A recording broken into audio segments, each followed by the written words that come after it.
One of the men responsible for the 2002 Bali bombings is due to be released on parole after serving just half of his 20-year prison sentence. Umar Patek was granted an expedited sentence on Indonesia's Independence Day.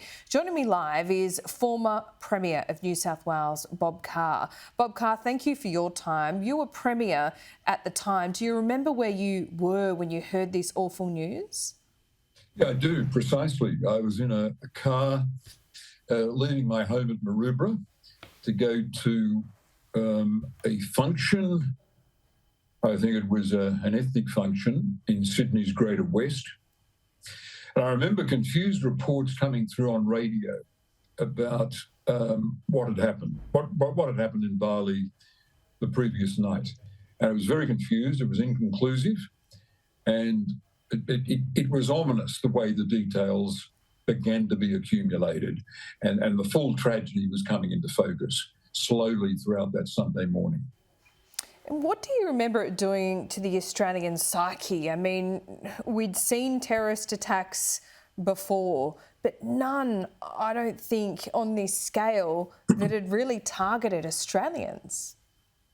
Now, that's right. It brought home to us the reality of living in an age when terrorism was being mobilised, and there we thought we were, I suppose in a sense, an innocent people, finding it hard to believe that rage could be directed at us.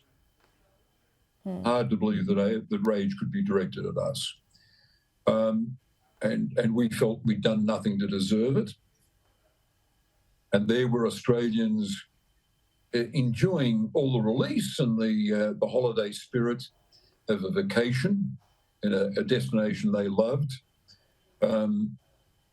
running up against this murderous assault on them. And we were horrified. We were frozen with grief and with fear. I remember the peculiar atmosphere that took hold, especially when we realised, in my case, I realised that there were people from the community I represented in Parliament.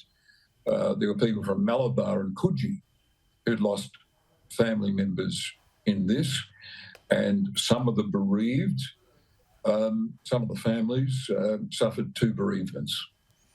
Indeed they did.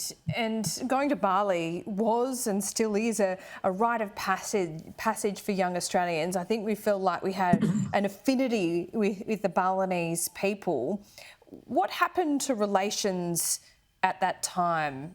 Do you remember? Were they fraught for a while? Was there pressure that came to bear from the Australian government on the Indonesian government to bring these people to justice? I remember being struck by one thing overwhelmingly contemplating Indonesia, and that is of the sacrifices that ordinary people in Bali made. People living in what by our standards was poverty, people without hospital resources up to our own, the sacrifices they made to get care and attention to the wounded Australians and comfort to those that had seen loved ones die. And I thought we must never forget this. We must never forget the support we got from Indonesians who had nothing to do with the bloodlust of the terrorists. The people of Bali having so little themselves, taking care to look after devastated Australians. That was my overwhelming impression. Now we hear today that one of the men responsible for this atrocity is only going to serve half of his sentence, half of a 20-year sentence. I can't imagine how these families feel today, but what should the Australian government do, and how much pressure can they actually bring to bear? Well, we can't bring pressure. I mean, these horrors occurred in Indonesia. There have been many Indonesian victims of terrorism. The law of Indonesia prevails in these cases, not the law of Australia, and there's nothing we can do about this. Expressing our disappointment at what has happened is as far as we can or should take this.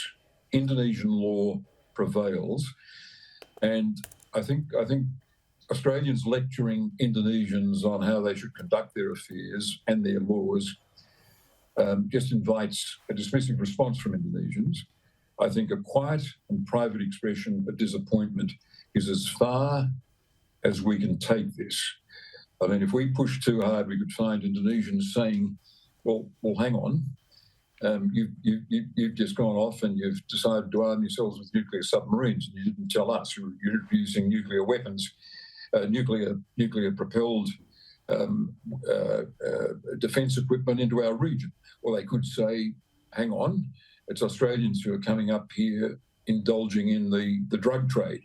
We don't want you to do this. We're against narcotics in Indonesia. So I think we can't take the relationship in this direction.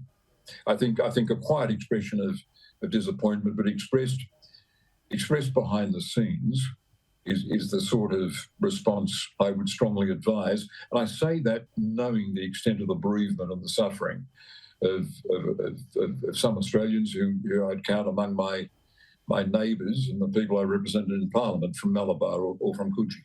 Indeed. Bob Carr, former Premier, thanks so much for your recollections this morning. Laura, thank you.